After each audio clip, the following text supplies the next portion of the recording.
और तब यह भी लगता है कि काश ऐसा भी कभी हिंदुस्तान में ना हो, जब फिल्म बनाने के लिए लोग जब अपनी अभिव्यक्ति की आज़ादी के तौर पर फिल्म बनाते हैं और कुछ एक लोगों को यह फिल्म नागवार गुजरती है, तो क्या कोई इस हद तक जा सकता है कि एक फिल्म के डायरेक्टर की जीभ काटने के लिए 1 करोड़ रुपए का ऐलान कर दे? और यह ऐलान मथुरा के एक साधु ने किया है। जी हाँ, एक साधु यह ऐलान करे कि अक्षय कुमार की फिल्म जो कि अंडर प्रोडक्शन है, जिसके फिल्म के नाम पर उनको ऐतराज है, इस ऐतराज के वजह से निर्देशक को भी भद्दी गालियां दी गई हैं। निर्देशक के जीभ काटने को लेकर 1 करोड़ रुपए का इनाम घोषित किया गया है।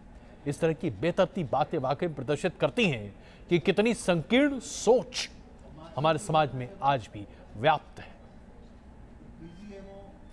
जिब्या काट के 1 करोड़ रुपए में दूंगा उसको, जिब्या काट के लाएगा उसको। ये है मथुरा के फूलडोल महाराज। फूलडोल महाराज 4 वैष्णव संप्रदाय के महंत हैं और एक फिल्म से ये इतने खफा हैं कि इन्होंने फिल्म के डायरेक्टर की जीभ काटने वाले को इनाम देने का ऐलान किया है। इसका अविलंब बंद किया जाए, नहीं तो मैं तो कहता हूँ ऐसे जो ये नाम रखा है, मैं 1 करोड़ 1 लाख 100 रुपया जो उसका जिब्या काट लेना चाहिए। दरअसल मथुरा और उसके आसपास के इलाकों में इन दिनों अक्षय कुमार स्टारर फिल्म की शूटिंग चल रही है। इस फिल्म का कुछ हिस्सा बरसाना और नंदगांव में भी शूट किया गया है। फिल्म का टाइटल है टॉयलेट एक प्रेम कथा।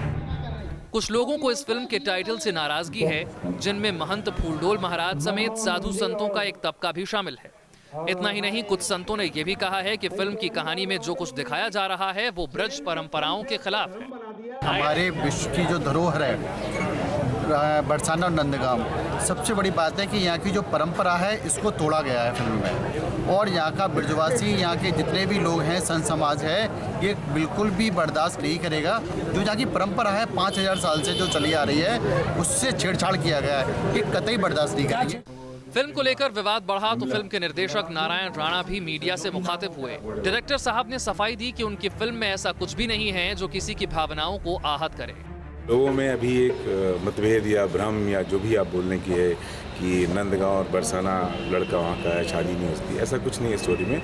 हमने कहानी जो चुनी है, जो गांव चुना है, वो बरसाना ही है। बरसाने की एक लड़की है जिसके थ्रू हम एक मैसेज देना चाहते हैं। साधु समाज फिल्म की शूटिंग रोकने पर अड़ा है और फिल्म के डायरेक्टर खुद को पाक साफ करार दे रहे हैं। और आइए फिल्म जगत से जुड़ी एक और खबर आपके सामने प्रस्तुत करते हैं। अभिनेता इरफान खान सुर्खियों में आ गए थे जब उन्होंने बकरीद के मौके पर यह कहा था कि बकरीद का मतलब यह नहीं है कि आप बस किसी बकरे का ज़ब्ह करें, बल्कि दरअसल उन तमाम चीज़ों की कुर्बानी आप दें जो आपके लिए अजीज है। और यह कर पाना एक मुसलमान के लिए बहुत आसान नहीं है। उस वक्त इस पर जबरदस्त विवाद हुआ था। इरफान खान ने आज एक ऐसा बयान दिया है जो आगे चलकर एक बार फिर उन्हें विवाद के घेरे में लाएगा। उन्होंने सीधे तौर पर कहा है कि कभी कभी मन करता है कि मैं अपना नाम बदल लूं। मजहब से नाम का जुड़ाव अपने आप में हमारे देश को बांटता है, इसलिए बेहतर है कि मैं अपना नाम बदल लूं ताकि मेरे मजहब को लेकर कोई सवाल ना खड़ा करे। स्पष्ट है कि इरफान खान हमारे देश की बुनियादी सवालों को सामने रखकर यह प्रदर्शित करने की कोशिश कर रहे हैं कि भाई अभिनेता है तो क्या हुआ, एक सोच तो है। जात पात मजहब इन तमाम चीजों से ऊपर उठकर बात तो करने को कोई तैयार है, लेकिन जाहिर सी बात हम आपसे कह सकते हैं कि दकियानूसी सोच वाले तमाम ऐसे लोग कल खड़े हो जाएंगे इरफान खान के खिलाफ और बयान देने लगेंगे। यह है हमारे देश की संकुचित मानसिकता। मैं अपने नाम से, ना मेरा रिलीजन होना पता चलना चाहिए, ना मेरी जात होना चाहिए, ना मेरा किसी तरह का इतिहास पता चलना चाहिए। मैं हूँ और मेरे कर्म हैं और मेरी सोच है, वही है बस। मैं इसीलिए अपना किसी भी तरह का जो मेरी कंडीशनिंग है या मेरा जो पिछला इतिहास है उससे मैं नहीं पहचाना जाना चाहता हूँ। मैं तो एक वक्त के बाद अपना नाम भी खो देना चाहता हूँ कि मुझे मेरा नाम क्या होगा मुझे नहीं पता। काश ये सोच थोड़ी और विस्तृत तो होती और बड़े पैमाने पर लोग इसी तरह से बात करते। आइए बात करते हैं प्रधानमंत्री के उस फैसले को लेकर जिस पर देश भर में हाय तौबा मची हुई है, खास करके विपक्षी पार्टियों के बीच में। 8 नवंबर की मध्य रात्रि को 500 रुपए और 1000 रुपए के नोट को प्रधानमंत्री नरेंद्र मोदी ने एक झटके में कागज का टुकड़ा बना दिया। उनके इस फैसले से पाकिस्तान के जाली नोट के कारोबार पर जबरदस्त तरीके से पानी फिरा, इसमें कोई शक नहीं है। लेकिन आतंकवाद जब पैर एक बार फिर पसार रहा है तो प्रदर्शित हो रहा है कि अब आतंकवादियों के पास नए 2000 और 500 के नोट भी हैं। बांदीपुरा में हुए आतंकवादी एनकाउंटर में आतंकवादी जो मारा गया उसके पास से बड़ी संख्या में हथियार और असलाहा बरामद हुआ, लेकिन उसके साथ साथ उसके पास 2000 रुपए के नए नोट भी बरामद हुए। सवाल यह उठता है कि क्या पाकिस्तान के पास हिंदुस्तान के ये 2000 के नए नोट और 500 के नए नोट हैं, और अगर हैं तो क्या उसी के जरिए वो हिंदुस्तान में एक बार फिर से जाली नोट का कारोबार शुरू करने जा रहा है, या फिर हम ये माने कि हमारे देश के कुछ ऐसे गद्दार हैं जो आतंकवादियों के साथ मिले हुए हैं। ये बांदीपुरा के एनकाउंटर में मारे गए आतंकियों का काला जखीरा है, जिसमें हुआ है एक खौफनाक खुलासा। AK-47, बुलेट्स और ग्रेनेड लॉन्चर, आतंक का ये सामान तो आप पहले भी देखते रहे हैं। आतंकियों की लाश के पास से हर बार हथियारों का जखीरा मिलता है, लेकिन इस बार ये बरामदगी इसीलिए खास है क्योंकि इन आतंकियों की लाश के साथ मिले हैं 2000 रुपए के नए नोट। वो नोट जिन्हें खास तौर पर आतंकी गतिविधियों पर लगाम लगाने के लिए जारी किया गया। देख सकते हैं तस्वीरें, ये 2000 के नोट 2 आतंकियों के पास से मिले हैं। बहरहाल इस तस्वीर ने सबको हिलाकर रख दिया है।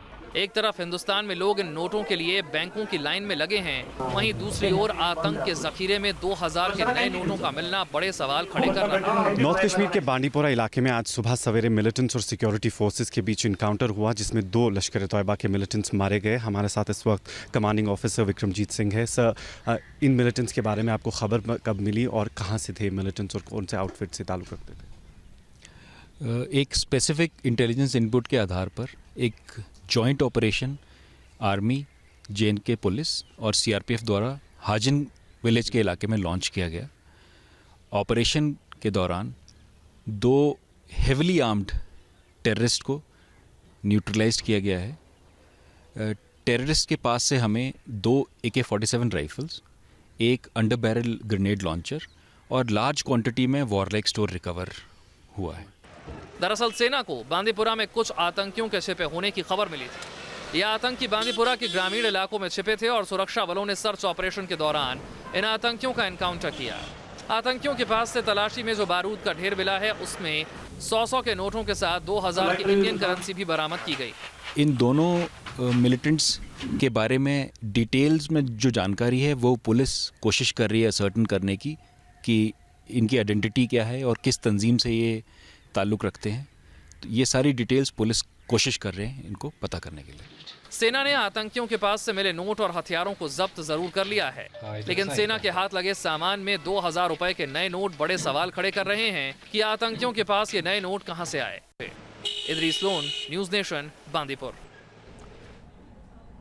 आम आदमी के पास नोट नहीं है, आतंकवादियों की जेब से 2000 के नए नोट निकल रहे हैं। पता नहीं हमारे देश में क्या क्या हो रहा है, जहां एक तरफ नोटबंदी को लेकर आम आदमी हाय तौबा कर रहा है, परेशान है, जद्दोजहद कर रहा है कि किसी तरीके से देश के नाम पर कम से कम इस बड़ी चुनौती को स्वीकार किया जाए, वहीं हमारे राजनीतिक दल हर मौके पर 2-2 हाथ करने का कोई मौका छोड़ने को तैयार ही नहीं है। संसद भवन में आज भी कार्यवाही पूरी तरह से बाधित रही, कोई कामकाज न हो पाया और राजनीतिक दल एक दूसरे पर आरोप प्रत्यारोप मढ़ते नजर आए। ऐसा लग रहा है जैसे कि संसद एक बार फिर से अखाड़े में तब्दील हो चुका है। जनहित में कोई काम नहीं हो रहा, यहां बस चर्चा हित में काम हो रहा है। मैं सर निवेदन करना चाहता हूं कि 70 लोग देश भर में जो नोटबंदी हुई इसके चलते लोगों की एक तरह से हलक से